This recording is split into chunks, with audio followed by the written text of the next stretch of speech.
So, as far as I'm aware, not too long into your time as a firefighter was the Murrah bombing. Timothy McVeigh, the Ryder truck, and so forth downtown. That was still early in your career. So, uh, what kind of challenge did that present to you, if any? And for those who don't know, what kind of challenge did it present to the department as a whole? Yeah, that was the magnitude of it, I think, was the biggest thing. Um, I was protected for most part. I talked to some good buddies of mine that, worked in there, and you hear some pretty gruesome details of working down in the pit down low where they were trying to extricate people. The majority of the time, they already knew they were dead, unfortunately. So I was somewhat protected from that.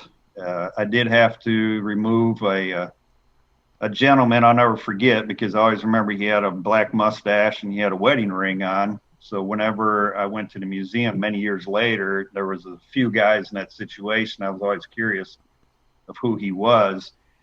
But just the magnitude of it, I was just finishing my second year. I almost had 2 years on the job. So I was still just a firefighter, low man on the totem pole on the rigs and all that. And it challenged me physically, yes, but not so much physically at that point in my life because I was younger and in pretty good shape. But emotionally and mentally, you can't help but be challenged by that. And you have to continue to persevere because what you have to do is you have to really sometimes put yourself to the side and realize we got to stay focused. We've got to do everything in our power to try to find some people that are still alive. Unfortunately, I was not part of any group where they were still alive. Um, and there was a young lady that was removed. We actually had a doctor in a confined space. They did have to remove one of her limbs to get her out. She was the last one that I was aware of.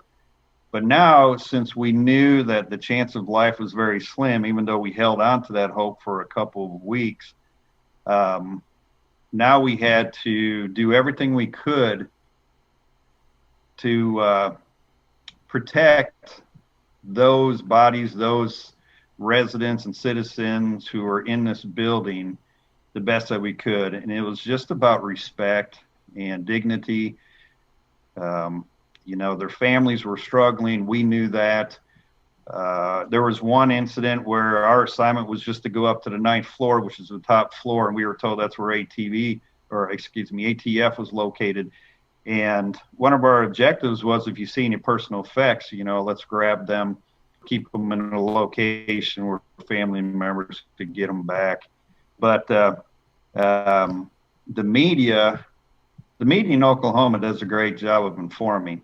They were informing 24/7. For me, it got to a point where I couldn't watch it anymore. I was getting tired of hearing about it. I needed a breather.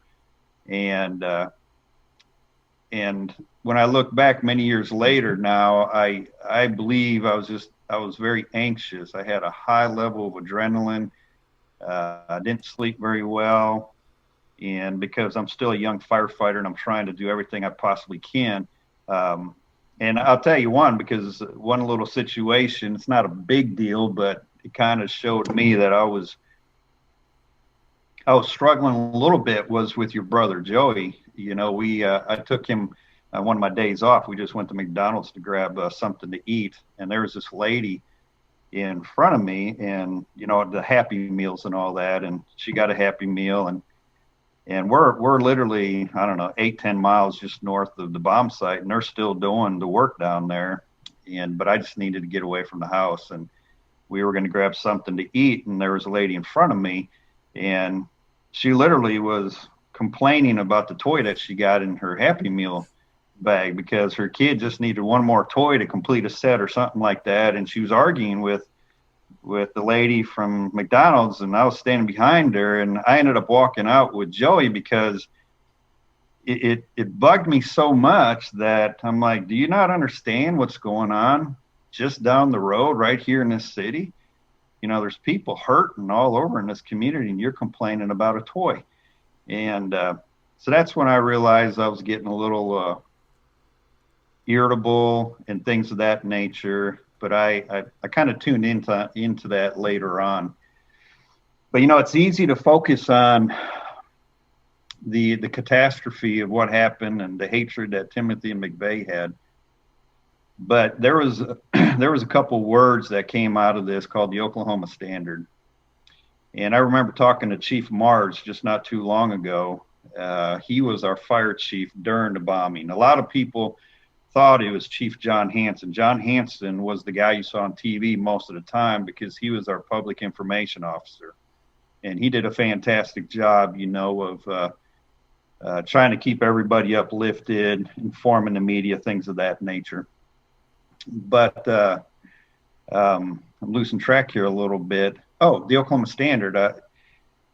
I think those two words kind of came to light, even though this standard has been taking place in Oklahoma for many years before the bombing. But maybe this is what really put a light on it and showed everybody what this really meant. I know you don't remember, but I think it was a couple of years before that they had the earthquakes in California, and they had major problems with looting, people taking advantage of businesses, stuff like that, stealing. It was really kind of a sad situation. And then this happens, major disaster in the heartland of Oklahoma, or heartland of our country in Oklahoma City. And our call volume actually decreased. We had no looting. We didn't have people running around stealing, looking for opportunities to take advantage of people. We had people lining up to give blood. We had people just asking, what can we do? They had prayer sessions all over the city. This community of Oklahoma City and the state of Oklahoma came together like, I heard stories about some of the guys from New York City. The first World Trade Center bombing, which was a small one, I believe it was down in their parking ramp, a few years before ours took place. We heard that some of their firefighters would have to walk a number of blocks to get a cup of coffee and then have to pay top dollar to get that cup of coffee, after this explosion. And some of the guys from New York came to Oklahoma City. We have what we call FEMA teams, USAR, Urban Search and Rescue teams. And these are teams that are national teams from throughout the country who have had specialized training, especially in building collapses and things of that nature. So the federal government would send us a number of these teams. We had them from Florida, California, but New York came in, and they realized right away that this was a different environment. When we would go into the immediate perimeter right around the building, we had an outer perimeter too, but when you'd go into the immediate perimeter, you'd walk up there, and I always remember this little Caesar trailer there. You could grab a cinnamon roll or something on the way in. Later on in the day, you could grab something on the way out. But to a larger magnitude, what we had on the south side of the Murrah building and on the north side, we call them mini Walmarts, where people just donated new boots, clothes, whatever. And down on the south side, they even had a set up in the parking ramp of what's the Cox Convention Center, recently changed names. But in there, they had their mini Walmart. They had a buffet where food was donated. They even had some music at one time. A group would play some music. Some chiropractors would come in. My point is every single firefighter came to Oklahoma had a place to lay their head, plenty of food, anything they needed, no cost, and I think that was kind of enlightening. And then the people of the community, again, they didn't take advantage of the situation. They did the opposite. They prayed. They tried to volunteer any way they could, and it continues to this day with the museum down there, which is fantastic. So I think it's important we look at the good things that have come out of that. And I'll share real quick. I don't want to take too much time on one question, but there was a lady, one of the first days I was there, we came out of the perimeter and we were grabbing something to eat or whatever. And went through the line to grab the food. And where we were at, they put some food on a plate and you grab a carton of milk or something like that. But there was a lady, I found out later after I talked to her, she drove herself personally after the bomb, just drove down to Oklahoma City. And I think she was a Red Cross volunteer, and that's how she was able to get in and serve. She just wanted to do something. And I was listening to her and watching her throughout, and she's just walking around to all these first responders. Can I get you anything? Can I get you anything? And, no, I'm good. But I could tell she wanted to do something. So I kind of hid my carton of milk, and I said, she came up to me, I said, ma'am, it's not a big deal, but, if I could use a carton of milk. I forgot to grab a carton of milk.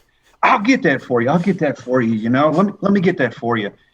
But it just showed the amazement of some of these people, it's like anything that they could do to help. And so many years later now, it took me a long time to go back to that site for whatever reason. Now I find it comforting. And I know I still have some brothers and sisters that won't go to that site. They just can't. But I think for most of them, it's been a place of healing, and that's been really good. So, yeah, it was a horrible disaster by one guy full of a huge amount of hatred, or really a couple, but one who actually performed the act.